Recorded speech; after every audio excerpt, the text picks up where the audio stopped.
Alright, so we have two dryers in this video. I'm going to be explaining to you guys what we're doing. And the first one we're dealing with is a no heat. Now the first top one, that one that's bad, that is your thermal cutoff or high limit cutoff. And it works in tandem with the guy at the bottom, which is your high limit cycling. Well, it's a high limit thermostat. It's really what it is. I'm checking right now to see if anything is grounded. You don't want to have any beep when you touch one of the terminals on any of the thermostats to the body, which is the housing or the element. Right now we're removing the high limit cutoff, and what that part does, it protects the entire system. It cuts power off when there's a problem.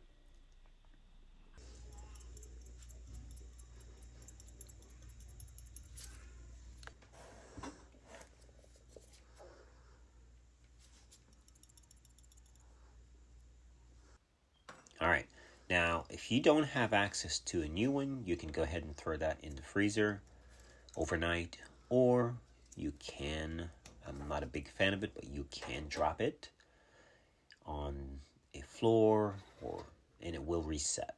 Now, the idea behind a resettable thermostat, the idea is basically it's a metal that has a memory, and what the memory does, it goes back to its original memory.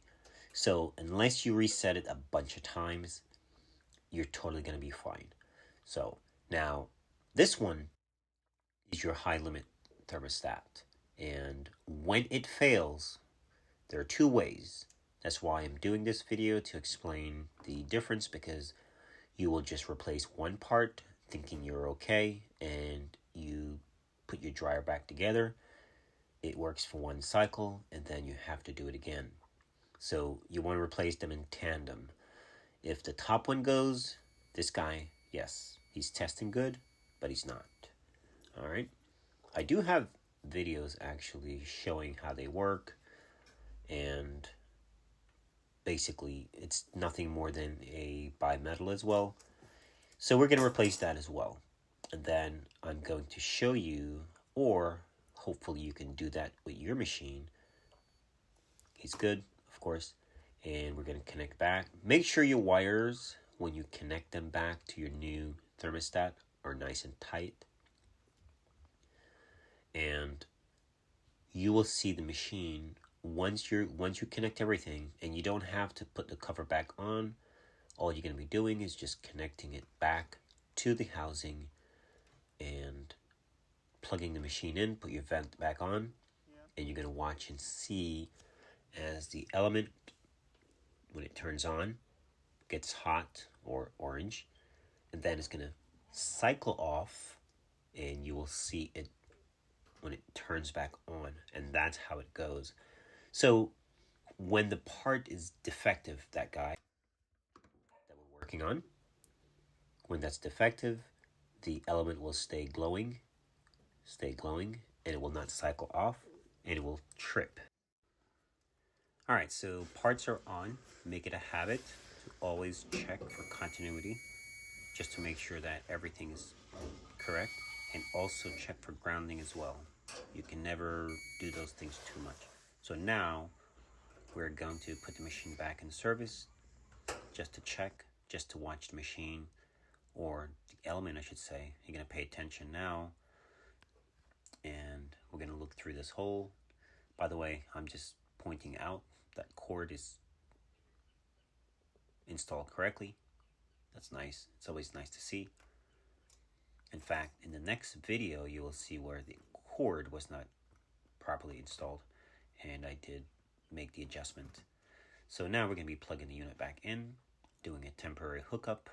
You always want to go ahead and put the vent back on, otherwise you're going to be just dumping a lot of lint in the laundry room. So now what you want to pay attention to is there's a hole in the top of the element housing, and you want to watch that.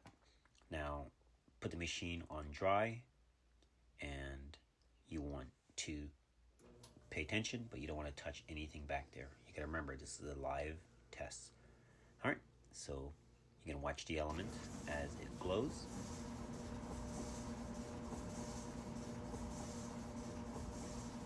And what you're looking for, it has to turn off at a certain point. If you're working on yours and you notice it's not turning off, usually within 3 minutes, 2 minutes, but the duration is basically about 2 minutes glowing, and then it cycles back off. And that's a problem. When the part is defective or broken, it stays stuck and it does not turn off. Temperature gets too high, too hot, and then the thermal cutoff, high limit thermostat cutoff, it literally trips out.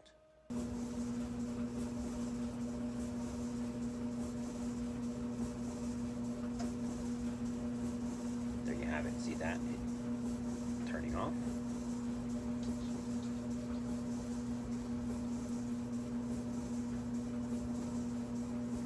That's a normal working machine. Fast forwarding here.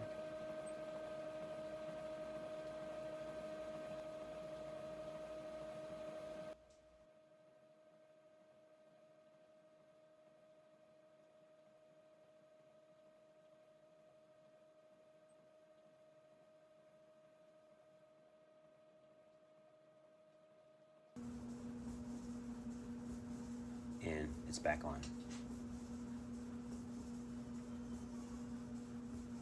All right, so we're pretty much done here. We're gonna be putting back the unit together, putting it back in service, and that's how it should be.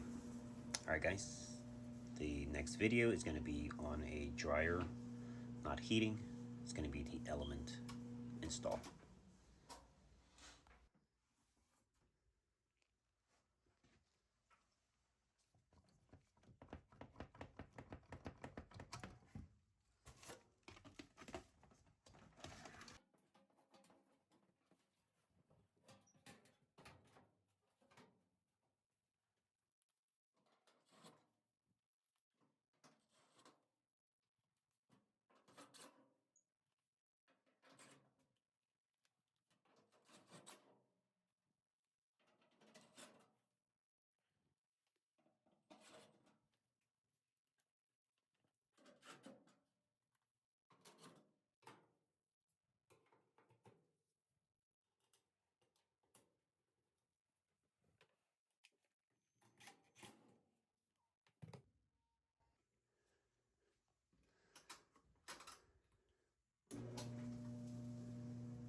All right, so we have a dryer, not heating. Now this part is basically the element. After you've checked your thermostat, you've determined that the element is broken, so it's time to replace the element. Now you have the option, you do have those cheaper units that are non-OEM, and you're gonna get them fairly cheap. This one is one of those. Customer had it, and they're basically on a tight budget, and they asked if I'd install it. I said yes. So, not a big fan of it, but if you're willing to pay for it, I'll install it. I just explained to them that you don't have a warranty, and if it breaks within the warranty normally, you'll have to pay me again to come back out. So, here we are. So, in fact, I do have a video that I need to upload where I actually fix those cheapy elements to make them last a little longer. And the idea behind fixing them, the pins or if you notice on the side of them, you have, looks like a cotter pin, and it holds the element together. Now, if you secure those with screws or even better pins, it keeps it from actually coming apart, and they will last longer. But so far they're, cheaply made, so to say. So if you're going to fix your dryer, go ahead and just replace it with OEM. You will be a lot happier. You're saving a lot of money by watching this video and doing it yourself. So get the correct part, get a better element than a $20 element. They do work, but normally the lifespan is very short, and sometimes you end up going back in again. I understand sometimes you might not have the money, so you do what you got to do. At least now you know how to fix it. So now we're checking again for grounding. You want to always do that. And then you want to check again for continuity to make sure that everything is working and it's good. So now we're going to put this unit back together because everything's checked out. The original issue was a broken element. So we're pretty much done on this one. We'll check for heat shortly after we put it back together. Now, this system was not wired correctly. As you can see, you have the ground and the neutral tied together. So we're going to fix that. Whenever I'm on a call and I see something that is not right, I fix it. I explain to the customer. And in fact, the customer wasn't even home at this point. He let me in through the garage. Regular customer, sort of regular. I've known him for a little bit, so he said, just go ahead and get it fixed. And the part was on the cabinet. Take it, put it on, blah, blah, blah. So that's what we did. And as you can see, the neutral, which is a white, should be tied to the other white.